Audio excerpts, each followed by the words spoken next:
एक नज़ीर बनानी जरूरी है, क्योंकि मिलावटी दवा का मामला बहुत संगीन है, बहुत गंभीर है। और खास तौर से तब जब वहां पर एक रसूख वाला, एक प्रभावशाली मंत्री इन्वॉल्व हो और दोषी हो। आजादी के 7 दशकों से ज्यादा बीत चुके हैं और आज भी दिन दहाड़े हत्याओं का सिलसिला बिहार में जारी है। असलियत यह है कि बिहार की हत्याओं से ये देश दहला हुआ है। नमस्कार, स्वराज पोस्ट में आपका स्वागत है। मैं वेद सिंह। आज पटना के सदाकत आश्रम में कांग्रेस की तरफ से एक बड़ा प्रेस कॉन्फ्रेंस का आयोजन किया गया, जिसमें मुख्य तौर पर कांग्रेस की राष्ट्रीय प्रवक्ता सुप्रिया श्रीनेत जी मौजूद थी और उन्होंने बिहार आरोप लगाया है। क्या कुछ कह रही हैं, पहले चलिए आपको सुनाते हैं। स्वास्थ्य मंत्रालय और ड्रग कंट्रोल डिपार्टमेंट ये जरूर बताए कि ये जो अवैध ड्रग्स पाई गई, इसके बाद क्या कदम उठाए गए, कितनी कंपनी सील हुई, क्या हुआ फैक्ट्रीज का, कितनी दवाई जब्त की गई, कितनी और दवाइयों की जांच हुई, ये कहां तक फैला हुआ माया जाल है। और जैसा कि मैं बार बार कह रही हूं, अगर ये किसी आम नागरिक ने किया तो क्या उसके साथ भी यही रुई के फाहे की तरह ट्रीटमेंट होता, या उसको जेल में डालकर जवाबदेही तय होती कि तुम्हारी दवाई से लोग बीमार पड़े या लोगों की संभवतः मृत्यु। एक नजीर बनानी जरूरी है, क्योंकि मिलावटी दवा का मामला बहुत संगीन है, बहुत गंभीर है। और खास तौर से तब जब वहां पर एक रसूख वाला, एक प्रभावशाली मंत्री इन्वॉल्व हो और दोषी हो। मेरा तो सवाल ये होता नीतीश जी से, अगर वो समझ के इसका जवाब दे पाते कि आपने कौन सा प्रोबेशन ऑफिसर लगाया है, वो क्या निगरानी कर रहा है, वो मंत्री जी के साथ रहता है, उनके कंडक्ट को देखता है, उनके बिजनेस को देखता है, वो क्या कर रहा है। बहुत सारे ऐसे सवाल और बहुत सारे ऐसे सवाल बिहार के ही नहीं, बिहार के बाहर की भी उस जनता के मन में है जहां पर ये दवाइयां गई। लेकिन अब मैं उस मुद्दे पे बात करना चाहती हूँ जिसकी बात करते करते कभी कभी रूह कांप जाती है, कभी कभी गला रुक जाता है। लेकिन अखबार उठाओ और बिहार से रक्त रंजन की तस्वीर ना आए, ये हो नहीं सकता। 2025 का ये वर्ष है। आजादी के 7 दशकों से ज्यादा बीत चुके हैं और आज भी दिन दहाड़े हत्याओं का सिलसिला बिहार में जारी है। असलियत यह है कि बिहार की हत्याओं से ये देश दहला हुआ है। और बिहार में न सिर्फ कारोबारियों की, जिस पर अभी मैं विस्तृत चर्चा करूंगी, लेकिन जो महिलाओं के साथ हो रहा है। मैं बोल नहीं सकती हूं कि जब मैंने मुजफ्फरपुर की उस खबर का पढ़ा जहां पर 20 चाकू एक बेटी को मारे गए और वो 8 घंटे तक अस्पताल के बाहर पटना में इंतजार करती रही इलाज का, और उसने दम तोड़ दिया, क्या बीती होगी इस देश की आधी आबादी। क्या ये देश महिलाओं का नहीं है? क्या ये देश आपकी बेटियों का, आपकी बहनों का, आपके घर की महिलाओं का नहीं है? क्या ये प्रदेश सिर्फ और सिर्फ गुंडा राज में आगे रहेगा?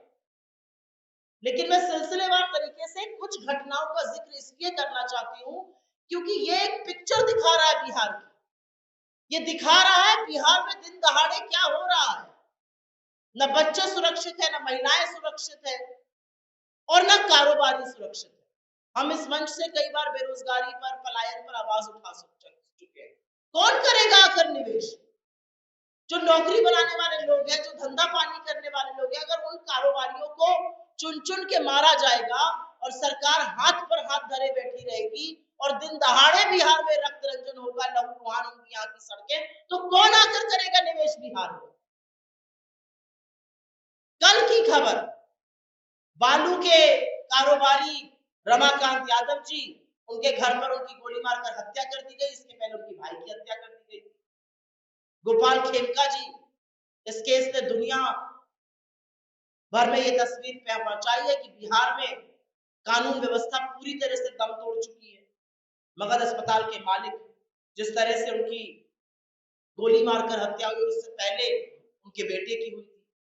अंजलि सिंह जी, पटना के जमीनी कारोबारी, उनकी जिस तरह से रात में बदमाशों ने गोली मार के हत्या कर दी, और हाईटेक हथियार लेकर अपराधी चल रहे हैं। कोई चेक करने वाला नहीं है बिहार में, कहां से आ रहे हैं अपराध, कौन सप्लाई कर रहा है।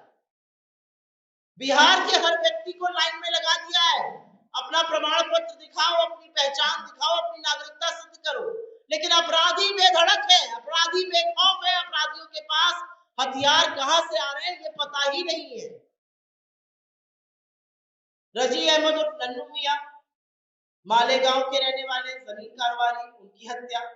विनय गुप्ता जी किराना व्यवसायी, नवगछिया बाजार में उनकी गोली मारकर हत्या। रमेश चंद्रा जी मार्च में मुजफ्फरपुर में मिट्टी के कारोबारी, उनकी गोली मारकर हत्या कर दी गई। संजय अग्रवाल जी नामी ज्वेलर थे, उनकी दर्दनाक मौत हुई क्योंकि गोलियों से उनको भून दिया गया था। सुरभि जो एशिया अस्पताल की संचालिका थी, उनके चेंबर में घुसकर उनको गोली मारी गई। विनोद मेहता भागलपुर के जो कपड़ा कारोबारी थे, उनकी नृशंस हत्या हुई। और ADG law and order Bihar का जो सर्वोच्च पद पे बैठे हुए पुलिस आला कमान है, उनके सामने पटना में बोरिंग कैनाल में दिन दहाड़े 8 राउंड फायरिंग के होते हैं और पटना की सरकार, बिहार की सरकार सुई टपक सन्नाटा, कोई कुछ कहने वाला ही नहीं है।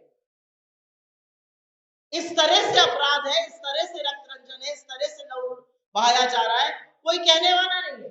एक दिन नहीं बीतता है जब बिहार के अखबार में किसी बच्ची का रेप, किसी बच्ची की हत्या, किसी छोटे बच्चों के साथ कुकर्म सामने नहीं आते।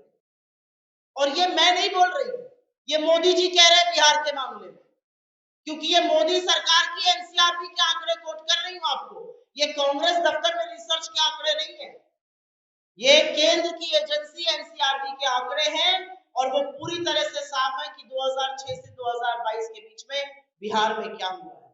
2022 5 से लेकर 2022 के बीच में 323% वृद्धि हुई है अपराध के मामलों में। इसका संज्ञान कौन लेगा, इसका जवाब कौन देगा? सुशासन बाबू का जो ओढ़े रहते थे उस पर कौन जवाब देगा? बिहार राज्य उत्तर प्रदेश के बाद हत्या के मामलों में दूसरे नंबर पर है। हत्या की कोशिश के मामले में बिहार पूरे देश में दूसरे नंबर पे है। बिहार में हत्या, बलात्कार, अपहरण, फिरौती, डकैती के मामले 200% से ज्यादा बढ़े हैं। महिला अपराध, और इसके बारे में भी मैंने चर्चा की थी। तो आपने साफ तौर पर सुना कि किस तरह से जीवेश मिश्रा जो कि बिहार सरकार के मंत्री हैं उनके ऊपर और उनकी कंपनी के ऊपर नकली दवाइयों को लेकर के जो मामला चल रहा था उसके ऊपर बड़ा आरोप लगाया है। सुप्रिया श्रीनेत जी ने साफ तौर पर बताया कि बिहार की खबर जब हम पढ़ते हैं तो हमको बहुत ही बुरा लगता है। क्या कुछ कह रही थी सुप्रिया श्रीनेत जी, आप सुन रहे थे इस वीडियो के माध्यम से। तो चलिए और भी ऐसे तमाम खबरों का सिलसिला इसी प्रकार बना रहेगा स्वराज पोस्ट पे। अपनी राय प्रतिक्रिया हमारे कमेंट बॉक्स में जरूर साझा करें। धन्यवाद।